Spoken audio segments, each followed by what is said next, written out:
الحمد لله رب العالمين والصلاة والسلام على سيد الأنبياء والمرسلين أما بعد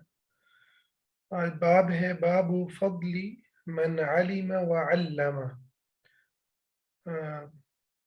اس انسان کی فضیلت کا بیان کہ جو علم حاصل کرتا ہے اور پھر علم کی تعلیم دیتا ہے، سیکھتا ہے اور سکھاتا ہے۔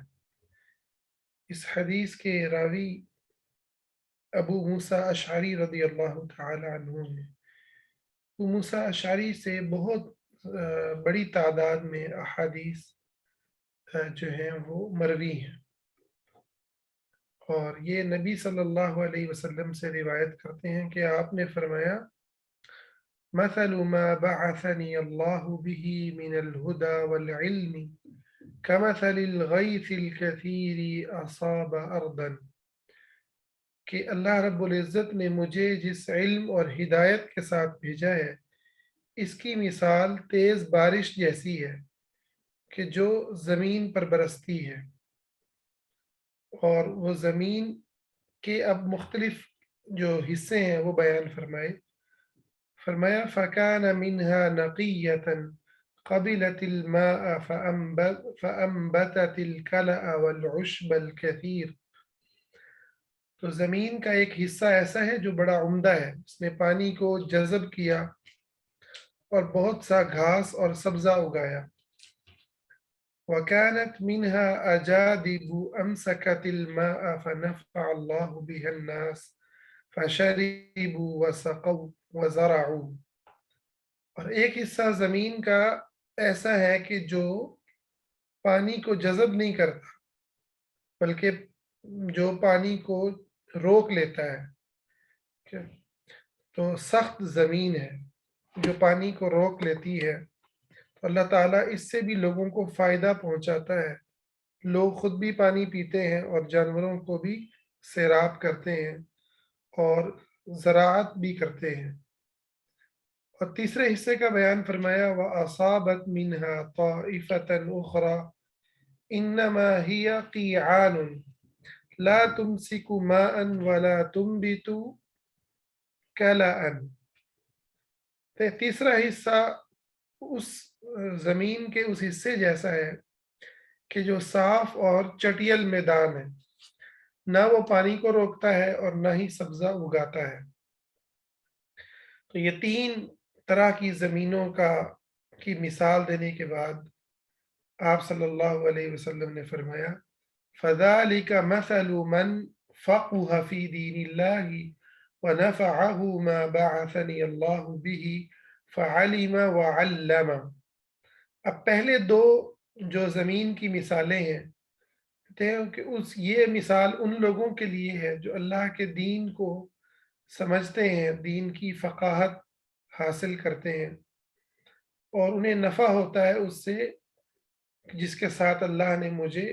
مبعوث فرمایا، اور وہ سیکھتے ہیں اور سکھاتے ہیں۔ اور پھر فرمایا کہ جو زمین کا آخری حصہ ہے اس کی مثال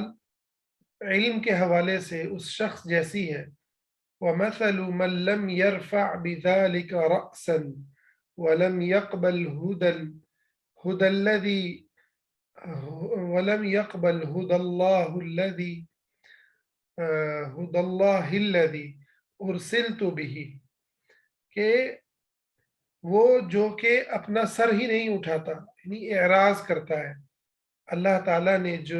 جس ہدایت کے ساتھ مجھے بھیجا، وہ اسے قبول نہیں کرتا اور اس کی طرف دیکھنا بھی گوارا نہیں کرتا، تو یہ اس کی مثال اس چٹیل میدان کی سی ہے کہ جو نہ لوگوں کے لیے فائدہ مند ہے اور نہ اپنے آپ کو فائدہ دینے والا ہے۔ قال ابو عبداللہ قال اسحاق، ابو عبداللہ جو ہے وہ امام بخاری رحمہ اللہ کی کنیت ہے، وہ کہتے ہیں کہ امام اسحاق نے فرمایا۔ یہ اسحاق بن راہوے جو ہیں بہت بڑے امام ہیں، ان کے بارے میں فرماتے ہیں کہ انہوں نے کہا وَكَانَ مِنْهَا طَائِفَةٌ قَيَّلَتِ الْمَاءَ، کہ جب امام اسحاق بن راہوے نے اس حدیث کو بیان کیا تو انہوں نے یہ الفاظ بیان کیے، تو اور اس کے اندر اس زمین کا ذکر کیا جس پر پانی چڑھتا ہوا گزر جائے، ٹھیک ہے، اور وَالصَّفْصَفُ الْمُسْتَوِي مِنَ الْأَرْضِ، اور صفصف اس زمین کو کہتے ہیں جو برابر اور ہموار ہو۔ تو گویا نبی علیہ السلام کی حدیث کے جو وہ معنی کو امام اسحاق نے بیان کیا اور اس کو امام بخاری نے یہاں نقل فرمایا۔ یہ بڑی عظیم حدیث ہے جو مؤمنین کے بھی دو جو قسم کے لوگ ہیں ان کی جو ہے ان کی تفصیل بتاتی ہے، اور ان لوگوں کے بارے میں بھی بتاتی ہے کہ جو بدبخت اور بد نصیب ہیں اور علم سے محروم ہیں اور اللہ کے دین سے اعراض کرنے والے ہیں۔ تو یہ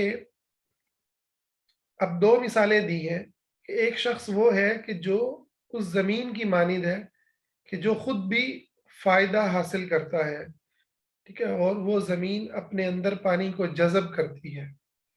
تو یہ وہ شخص ہے کہ جو علم کو سمجھتا ہے، محض الفاظ کو یاد نہیں کرتا، اور بلکہ ان الفاظ کے معانی کو، مفاہیم کو سمجھتا ہے، ان پر عمل کرنے والا بنتا ہے۔ تو یہ سب سے بلند درجے کا انسان ہے جو فہم بھی حاصل کرتا ہے، علم بھی کے اندر بھی اس کے وہ حدیثیں اترتی ہیں، اور اس کے عمل کے اندر بھی وہ جو احادیث ہیں وہ اترتی ہیں، اور وہ لوگوں کو بھی ان کی تعلیم دیتا ہے۔ اور دوسری طرح کے مؤمنین وہ ہوتے ہیں، علم حاصل کرنے والے وہ ہیں کہ جو خود عمل کے اندر چست نہیں ہوتے، یا خود بسا اوقات حدیث کو سمجھنے میں بہت گہرائی نہیں رکھتے، بہت گہرائی نہیں رکھتے، البتہ وہ حدیث کو نقل ضرور کرتے ہیں، حدیث کو جو ہے وہ نقل کرتے ہیں، الفاظ کو آگے بیان کرتے ہیں۔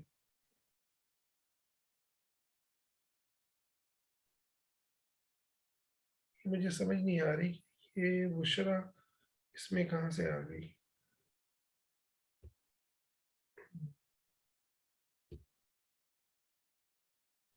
چلیں اچھا اس کو میں دیکھتا ہوں۔ تو وہ حدیث کو نقل نہیں کرتے، اور حدیث کو جو ہے وہ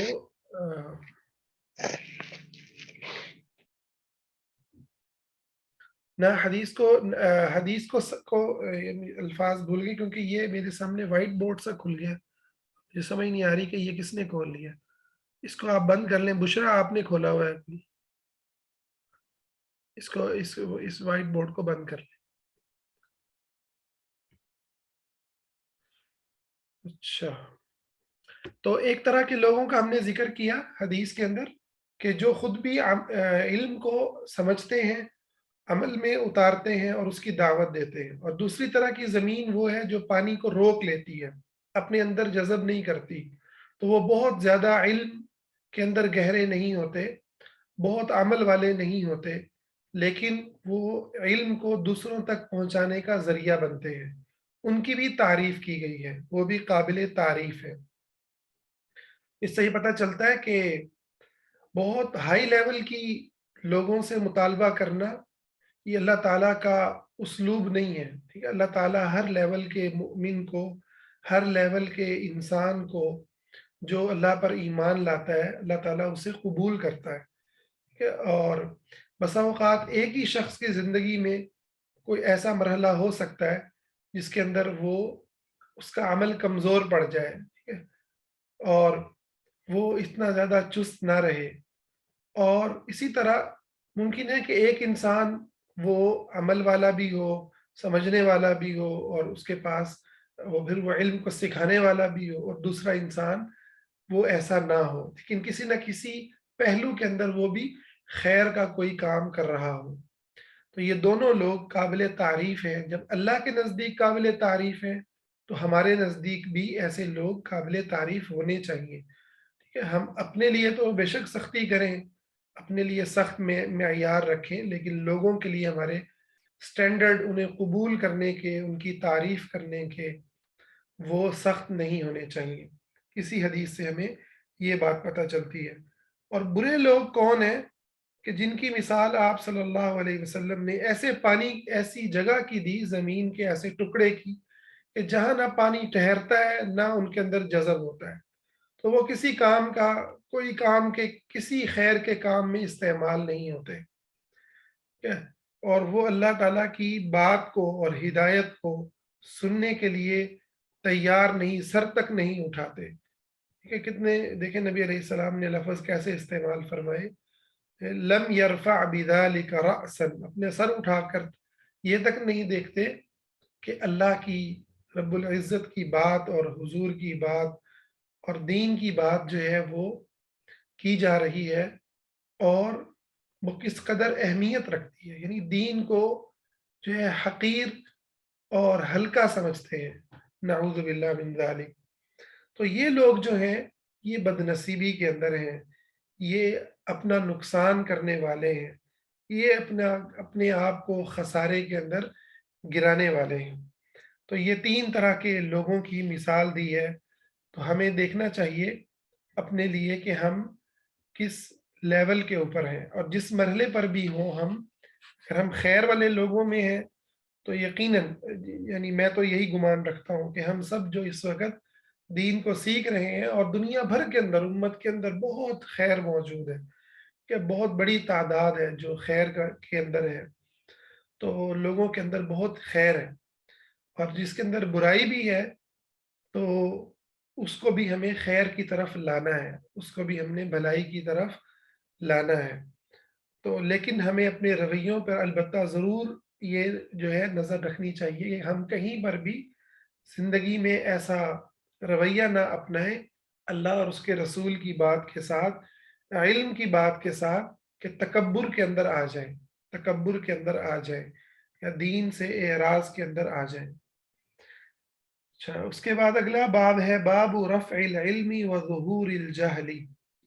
علم کے اٹھائے جانے اور جہالت کے پھیل جانے کا بیان۔ اس باب کے بعد امام بخاری ایک امام ربیعہ کا ایک قول نقل کرتے ہیں، وقال ربیعہ لا ينبغي لأحد عنده شيء من العلم ان يضيع نفسه، کہ کسی ایسے شخص کے لیے جس کے پاس علم کا کچھ حصہ موجود ہے، یہ درست نہیں کہ وہ اپنے آپ کو ضائع کرے،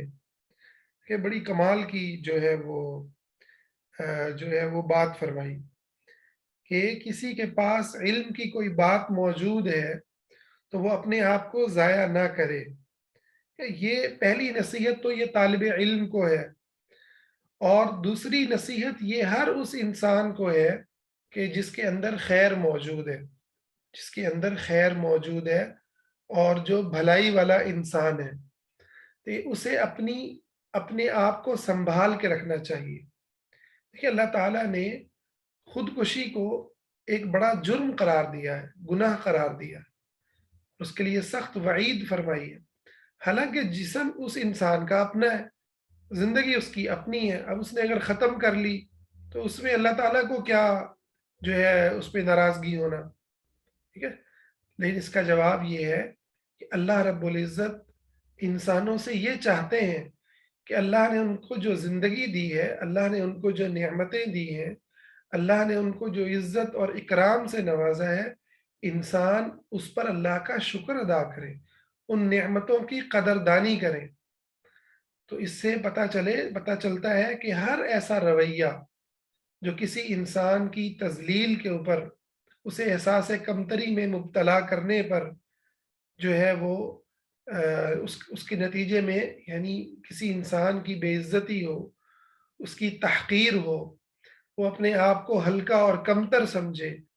یا اس سے بھی بڑھ کر کوئی تکلیف کی اس انتہا کو پہنچے کہ اپنے آپ کو ختم کر لے، یہ سارے رویے، یہ بد اخلاقیاں، یہ برے اعمال اللہ رب العزت کو نہایت ناپسند ہے۔ اور اسی طرح کسی مسلمان کا اپنی جان کو ختم کرنا یا اپنی آپ کو حقیر سمجھنا، اپنے آپ کو کمتر سمجھنا، اپنے آپ کو گھٹیا سمجھنا، یہ بھی اللہ تعالیٰ کو پسند نہیں ہے، کہ بلکہ ہر انسان کو چاہیے وہ اپنی حفاظت کرے، اور خاص کر کے طالب علم کو، جو علم سیکھتا ہے، اسے اپنی اپنی جو ہے وہ اپنے وقت کی حفاظت کرنی چاہیے، اپنے علم کی حفاظت کرنی چاہیے، اور جو ہے عمل کے اوپر توجہ دینی چاہیے، کہیں ایسا نہ ہو کہ وہ بے عمل انسان بن جائے، اور بے عمل انسان پھر علم کے نور سے محروم ہو جاتا ہے۔ اس لیے اللہ تعالیٰ نے فرمایا لِمَ تَقُولُونَ مَا لَا تَفْعَلُونَ، تم وہ کیوں کہتے ہو جو تم کرتے نہیں ہو۔ تو یہ چیزیں ہر طالب علم کو اس کے اوپر جو ہے وہ سختی سے اپنے آپ کو پابند کرنا چاہیے۔ مجھے یاد ہے کہ میں نے ایک بزرگ کا قول پڑھا تھا اور مجھے بڑا خوبصورت لگا۔ وہ کہتے ہیں کہ انسان کے ذہن میں بسا اوقات بڑی ایک مفید چیز آتی ہے، تو وہ کہتے ہیں کہ میں اگر سمندر پہ بھی سفر کر رہا ہوں تو میں اس مفید بات کو سمندر کی لہروں پر یا سمندر کے پانی پر لکھ لیتا ہوں، ٹھیک ہے؟ تو وہ لکھنے سے کیا ہوتا ہے کہ وہ میرے دماغ میں نقش ہو جاتا ہے۔ تو وہ بزرگ فرماتے ہیں کہ اسے چاہیے کہ وہ جو ہے وہ علم کی بات کو جو ہے وہ محفوظ کر لے، علم کی بات کو محفوظ کر لے، اور علم کی بات کو جو ہے ضائع نہ کرے۔ تو کوئی بھی آپ کے دل میں اچھی بات آتی ہے تو اس کو آپ لکھ لیں، کہ اب تو فیس بک ہے، بہت ساری جگہیں ہیں، وہاں بھی لکھا جا سکتا ہے، اور نہیں تو کم از کم اپنی کاپی پر لکھ لیں۔ یہ بھی دل میں آئی ہوئی اچھی بات بھی اللہ کی طرف سے امانت ہے۔ اور میں اس دور میں کہتا ہوں کہ آج کے دور میں جو شخص بھی جدید آلات کے ذریعے، ویڈیوز کے ذریعے اور مختلف سوشل میڈیا کے جو پلیٹ فارمز ہیں، ان کے ذریعے اگر نیکی کی بات کو، اچھائی کی بات کو پھیلا سکتا ہے، لوگوں کی کسی تکلیف کو دور کر سکتا ہے، لوگوں کو بھلائی کی کوئی بات بتا سکتا ہے، تو وہ اس کے اوپر امانت ہے، ٹھیک ہے؟ وہ اس کے ذمے امانت ہے، اسے چاہیے کہ وہ ہمت کرے اور اس نیکی کی ان باتوں کو پھیلائے۔ آپ دیکھیں کہ برائی کو پھیلانے والے لوگ کس طریقے سے جو ہے وہ برائیوں کو پھیلاتے ہیں۔ ایک ایک گانے کو ہزار ہزار، سینکڑوں لوگوں نے جو ہے وہ مختلف دسیوں پلیٹ فارمز کے اوپر اپنے اپنے انداز میں پڑھا ہوتا ہے، اور دنیا ان کو سنتی ہے۔ تو اللہ کی بات کو، دین کی بات کو، اچھائی کی بات کو، نفع بخش بات کو، کوئی میڈیکل سائنس سے متعلق بات ہو، کوئی مینٹل ہیلتھ سے متعلق بات ہو، کہ کسی بھی طرح کی بات جو اچھی بات ہے، کہ اس بات کو بھی آگے پھیلانے کے لیے ہمیں کوشش کرنی چاہیے۔ اس میں حدیث لائی ہے، انس رضی اللہ عنہ اس کے راوی ہیں اس باب کے اندر۔ وہ فرماتے ہیں ان من اشراط الساعۃ ان يرفع العلم ويثبت الجهل ويشرب ويشرب الخمر ويظهر الزنا۔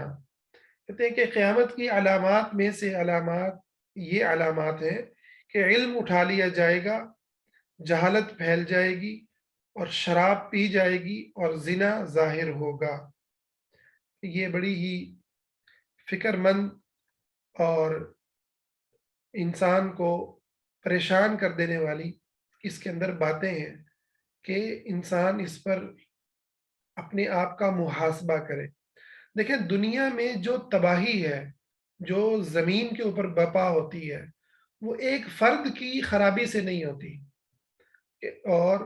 اسی طرح زمین پر جو خیر و برکتیں ہیں، اس کا تعلق بھی محض ایک فرد سے نہیں ہوتا، ٹھیک ہے؟ یعنی اللہ تعالیٰ نے قرآن مجید میں پڑھ کر دیکھیں، نوح علیہ السلام اپنی قوم کو مخاطب کرتے ہیں، اس وقت کی انسانیت کو مخاطب کرتے ہیں، اور کیا کہتے ہیں؟ فَقُلْتُ اسْتَغْفِرُوا رَبَّكُمْ إِنَّهُ كَانَ غَفَّارًا يُرْسِلِ السَّمَاءَ عَلَيْكُمْ مِدْرَارًا وَيُمْدِدْكُمْ بِأَمْوَالٍ وَبَنِينَ وَيَجْعَلْ لَكُمْ جَنَّاتٍ وَيَجْعَلْ لَكُمْ أَنْهَارًا۔ کہ میں نے اپنی قوم سے کہا کہ تم توبہ استغفار کرو، اجتماعی طور پر خدا کی بغاوت سے رکو، تو پھر کیا ہوگا کہ آسمان سے بارشیں برسیں گی، تمہارے مال میں، تمہاری اولادوں میں برکتیں اللہ تعالیٰ ڈال دے گا۔ اسی طرح اللہ تعالیٰ نے ایک اور مقام پہ فرمایا وَلَوْ أَنَّ أَهْلَ الْقُرَىٰ آمَنُوا وَاتَّقَوْا لَفَتَحْنَا عَلَيْهِمْ بَرَكَاتٍ مِّنَ السَّمَاءِ وَالْأَرْضِ،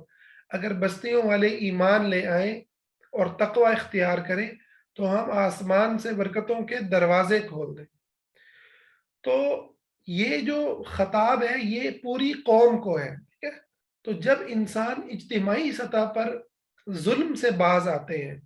اللہ رب العزت کے ساتھ کفر شرک سے باز آتے ہیں، آپس میں ایک دوسرے کے حق کو مارنے سے باز آتے ہیں، معاشرے میں ملکوں میں امن قائم ہوتا ہے، ٹھیک ہے، ایک دوسرے کا ادب احترام کیا جاتا ہے، کہ ایک دوسرے کے مال عزتیں ایک دوسرے سے محفوظ ہوتی ہیں، تو پھر اللہ تعالیٰ کی یہ اللہ تعالیٰ نے اسباب کے ساتھ ان چیزوں کو اس طرح سے جوڑا ہے کہ پھر وہ علاقے ترقی کرتے ہیں، وہاں پہ پھر دنیا کے اعتبار سے بھی انسان آگے بڑھتے ہیں، ان کا مال بڑھتا ہے، ٹھیک ہے، لوگ وہاں پر جو ہے تجارت کرتے ہیں، وہاں پر انویسٹ کرتے ہیں۔ لیکن جہاں بد امنی ہو، جہاں جہالت ہو، جہاں اللہ کے ساتھ کفر ہو، شرک ہو، ٹھیک ہے، جہاں پر یعنی جہاں پر بھی شرک اور کفر پایا جائے گا وہاں باقی جہالتیں بھی پائی جائیں گی، عموماً یہ ایسا ہی ہوتا ہے۔ تو پھر جہاں ظلم ہوگا انسانوں کا انسانوں کے اوپر، ان کے حصے حق مارے جائیں گے، کمزور کو دبایا جائے گا، بچوں پہ ظلم ہوگا، عورتوں پہ ظلم ہوگا، ٹھیک ہے، کمزور کے ساتھ زیادتی ہوگی، انصاف کا نظام نہیں ہوگا، تو پھر اللہ تعالیٰ نے اسباب کے ساتھ اس بات کو جوڑا ہے کہ وہ ملک، معاشرہ، وہ قوم اجتماعی طور پر تباہی کا شکار ہو جائے گی۔ تو یہاں پر بھی قیامت کی جو قیامت ہے بنیادی طور پر وہ زمین کی سب سے بڑی تباہی ہے، زمین کی مکمل طور پر ایسی تباہی ہے کہ جس کے جو اس انسانی زندگی کو ختم کر کے ایک اگلے مرحلے کی طرف انسان کو لے جانے والی ہے۔ تو اس کی جو علامات ہیں اس کو ذکر فرمایا کہ علم اٹھا لیا جائے گا، کہ علم وہ چیز ہے جو ظلم کو روکنے والی چیز ہے، پہلی چیز۔ یعنی آپ یہ دیکھیں، ابھی میں نے کچھ دن پہلے پوسٹ ایک کی کہ والدین کا یا گھر کے بڑوں کا اپنے بچوں کو مارنا،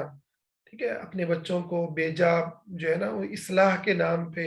ان کی تربیت کے نام پہ ان کو ڈنڈوں سے پیٹنا، استادوں کا پیٹنا، جو کہ ہمارے کلچر میں عام تھا اور ابھی تک موجود ہے بہت سے علاقوں میں۔ تو اب آپ اگر کسی بھی والد سے یہ بات کریں کہ آپ اپنے بچے کو یہ جانوروں کی طرح مار رہے ہیں، ٹھیک ہے، یا اپنے آپ رشتہ دار کو، اپنے جو ہے اپنے عزیز کو مار رہے ہیں، اپنے شاگرد کو مار رہے ہیں، تو آپ حیران ہو جائیں گے کہ وہ اس چیز پر آپ کو حیرت سے دیکھے گا آنکھیں پھاڑ پھاڑ کے کہ بھائی کیا اپنے ہی بچے کو میں نہیں مار سکتا؟ مطلب میں اس چیز پہ بڑا حیران ہوتا ہوں کہ ویسٹ کے اندر لوگ مثالیں دیتے ہیں کہ جی وہاں پہ کوئی اپنے بچے کو مارے تو وہ جی پولیس آ کے پکڑ کے لے جاتی ہے، تو اس کو بڑا ظلم سمجھ رہے ہوتے ہیں کہ وہ دیکھو جی وہاں جو لوگ رہتے ہیں کہ جی اپنے بچے نو نہیں بندہ مار سکتا، وہ بھائی اللہ تعالیٰ نے آپ کا بچہ آپ کی پراپرٹی نہیں بنایا، ٹھیک ہے، وہ آپ کو خدا نے امانت دی ہے۔ اسی لیے جب کوئی فوت ہو جاتا ہے ہمارا عزیز، چاہے اولاد ہی فوت کسی کی ہو، تو وہ کیا دعا پڑھتا ہے، انا للہ و انا الیہ راجعون، ہم سب اللہ کے ہیں، تو اللہ کی دی ہوئی امانت ہے کہ تو وہ آپ کی پراپرٹی نہیں ہے، نہ بیوی کسی کی پراپرٹی ہے، نہ بیٹی کسی کی پراپرٹی ہے، نہ جو ہے بیٹا کسی کی پراپرٹی ہے، ٹھیک ہے، کوئی کسی کی پراپرٹی نہیں ہے کہ جو جیسے چاہے اس کے ساتھ سلوک کر لے۔ تو یہ علم اب چونکہ ہمارے کلچر میں نہیں ہے تو نتیجہ کیا نکلتا ہے، ظلم پھیلتا ہے، ٹھیک ہے، نتیجہ کیا نکلتا ہے، برائی پھیلتی ہے۔ اس لیے فرمایا کہ علم اٹھا لیا جائے گا، ساتھ ہی اگلی بات کیا کی کہ جہالت جو ہے وہ عام ہو جائے گی، جہالت پھیل جائے گی۔ تو جہاں علم نہیں ہوگا، صحیح بات بتانے والا کوئی نہیں ہوگا کہ بھائی بیٹیوں کا وراثت میں حصہ اللہ نے رکھا ہے، بچیوں کی ان کی مرضی کے خلاف شادی نہیں کی جائے گی، اب یہ باتیں کرنے والے ہمارے منبر و محراب سے بہت کم لوگ بیان کرتے ہیں، خاص کر کے بچیوں کی شادی ان کی مرضی کے خلاف کرنا، اس کے اوپر تو بہت ہی کوئی شاید ہی بولتا ہے۔ تو نتیجہ کیا نکلتا ہے کہ لوگ سمجھتے ہیں کہ یہی اسلام ہے، یہی حق ہے، اور وہ ظلم کرتے ہیں اور خاندان کے خاندان تباہ ہوتے ہیں۔ ٹھیک ہے، کہیں طلاقیں ہوتی ہیں، کہیں وہ عورتیں سسک سسک کے ساری زندگیاں گزار دیتی ہیں۔ تو یہ جو جہالت ہے یہ ظلم کی بنیاد ہے، اور اس کے کچھ مظاہر بیان فرمائے۔ وَيُشْرَبَ الْخَمْرُ، شراب کو پیا جائے گا، اور شراب کا جو پیا جانا ہے یہ اللہ رب العزت کی جہاں نافرمانی کی علامت ہے، وہاں معاشرے کے بے راہ روی کی بھی علامت ہے۔ اور جب شراب پی جاتی ہے تو پھر اس معاشرے میں زنا بھی پایا جاتا ہے، اسی لیے اس کے ساتھ ہی ذکر فرمایا وَيَظْهَرَ الزِّنَا، زنا جو ہے وہ ظاہر ہوگا۔ تو زنا تو پایا جاتا ہے ہر قوم میں، لیکن اس حدیث میں آپ لفظ دیکھیں کہ زنا ظاہر ہوگا، تو زنا کا سر عام ہونا، بدماشی کا سر عام ہونا، ظلم کا سر عام ہونا، یہ اصل کے اندر اس پوری سوسائٹی کے کرپٹ ہونے کی علامت ہے۔ جیسا کہ لوط علیہ السلام کی قوم کا اللہ نے قرآن میں ذکر کیا، ان کے اندر زنا، اور وہ بھی بدترین زنا کی شکل ان کے اندر پائی گئی، جس کو آج جو ہے وہ ہم جنس پرستوں کے حقوق کے نام سے اور بڑے خوبصورت اس کو القاب دے کے جو ہے وہ ویسٹ کے اندر بھی حلال کیا جا رہا ہے، اور ہمارے اسلامی ملکوں کے اندر بھی اس کو تھوپا جا رہا ہے۔ ٹھیک ہے، تو یہ ایک جو برائی ہے، جب اس کو سوسائٹی کے اعتبار سے قبول کر لیا جائے تو پھر کیا ہوگا کہ پھر وہ قوم تباہ ہو جائے گی۔ تو قیامت کی علامات، یعنی بڑی علامت تو جب ظاہر ہوگی اور ہوگی، لیکن اس سے پہلے بھی جو زمین میں حادثات ہیں، زمین میں جو اللہ رب العزت نے جو انسانوں کی تباہی کو اسباب سے جوڑا ہے، یہ وہ اسباب ہیں جو اس کا سبب بنتے ہیں۔ تو اس سے ایک ہمیں پیغام ملتا ہے کہ جو تبدیلی کا عمل ہے، یا جو دعوت کا مرکز ہے ہمارا، جو نیکی کے کام اور اصلاح کرنے کا جو عمل ہے، وہ محض ایک فرد تک محدود نہیں ہونا چاہیے کہ آپ کہیں یار ہر بندہ اپنے آپ کو ٹھیک کر لے۔ ٹھیک ہے، یہ ہمارے یہاں بڑی فلسفہ پایا جاتا ہے، اور جی آپ اپنی عبادت کریں، آپ کو دوسروں سے کیا ہے۔ ٹھیک ہے، تو بھائی دوسروں سے ہے، اور نبی علیہ السلام نے اس کی مثال دی۔ آپ نے فرمایا کہ ایک کشتی سمندر میں جا رہی ہے، اس کے دو حصے، نیچے والے اور اوپر والے، اور نیچے والے اوپر والوں سے پانی مانگتے ہیں کہ بھئی ہمیں پانی دو، اوپر والے انہیں پانی نہیں دیتے۔ اب نیچے والے زمین اپنی کشتی کے پیندے میں سوراخ کر کے سمندر سے پانی لیتے ہیں۔ تو فرمایا اگر اوپر والے سمجھدار ہوں اور ان کو روکیں اور ان کو پانی دے دیں گے تو وہ کشتی غرق نہیں ہوگی، ورنہ وہ سب کے سب لوگ غرق ہو جائیں گے۔ ٹھیک ہے، تو یہ مثال جو ہے وہ آپ صلی اللہ علیہ وسلم نے دی ہے۔ تو اس لحاظ سے وہ سیاسی ایفرٹ، ٹھیک ہے، جو قانونی دائرے کے اندر رہ کر مسلم ممالک کے اندر کی جا سکتی ہو، بلکہ کسی بھی سوسائٹی میں کی جا سکتی ہو، ٹھیک ہے، وہ ایفرٹ بہت ضروری ہے کہ جو ہمارے یہاں پر جو ہے بہت سارے لوگ کر رہے ہیں۔ ٹھیک ہے، یعنی آپ کو اپنے قوانین کے اندر، آپ کو پارلیمنٹ میں جانا ہے، آپ کو وہاں پہنچ کر ان قوانین کو، جو قوانین معاشرے میں نیکی کو، خیر کو پھیلانے کا ذریعہ ہے، جو انسانوں کو انصاف دینے کا ذریعہ ہے، جو انہیں ظلم سے نجات دلانے کا ذریعہ ہے، جو اللہ رب العزت کی اطاعت اور فرما برداری کا ذریعہ ہے، آپ کو انہیں جو ہے وہ قائم کرنا ہے، انہیں سپورٹ کرنا ہے، چاہے آپ مکمل طور پر سسٹم کو نہ بھی چینج کر سکیں۔ ٹھیک ہے، برائی کی ہر بات کو ختم نہ بھی کر سکیں، تب بھی آپ کو لیگل طریقے سے آپ کو ایفرٹ کرنی ہے کہ جس قدر ہم برائی کو کم کر سکیں، برائی کو روک سکیں، اس کے لیے ہم ایفرٹ کریں، اس کے لیے ہم کوشش کریں، اور ہر قانونی راستے کو اختیار کریں کہ ہماری سوسائٹی اجتماعی طور پر ہم گناہوں سے نکل آئیں، گناہوں سے ہم جو ہے وہ گناہوں کی زندگی سے ہم بچ جائیں۔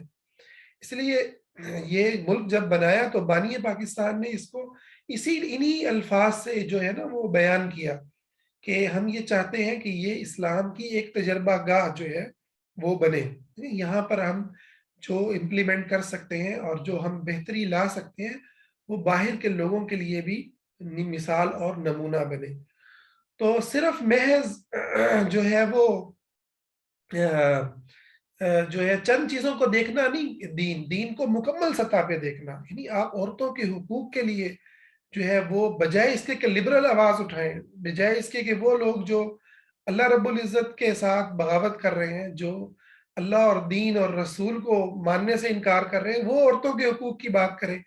تو ہم دین نماز پڑھنے والا اور مسجد کے اندر خطابت کرنے والے ہمارے جو دینی لوگ ہیں وہ کیوں نہیں بات کرتے؟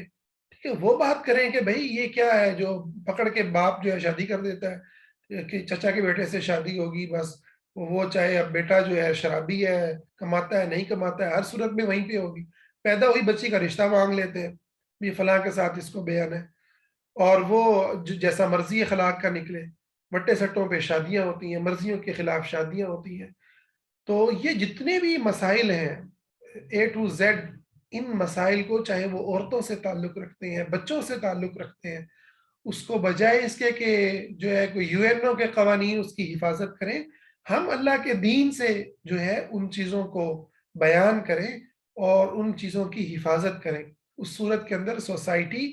ہماری بیک پہ کھڑی ہوگی اور طاقت بنے گی، اور پھر آپ وہ کام کر سکتے ہیں جو کام جو ہے وہ آپ اس مسلم قوت کے بغیر، پبلک پاور کے بغیر جو ممکن نہیں ہے وہ کام آپ کر سکتے ہیں۔ تو یہ بڑا ضروری ہے کہ اجتماعی سطح پر جو لوگ بھی ایفرٹ کر رہے ہیں، جماعت اسلامی ہے یا اور کچھ اور لوگ ہیں،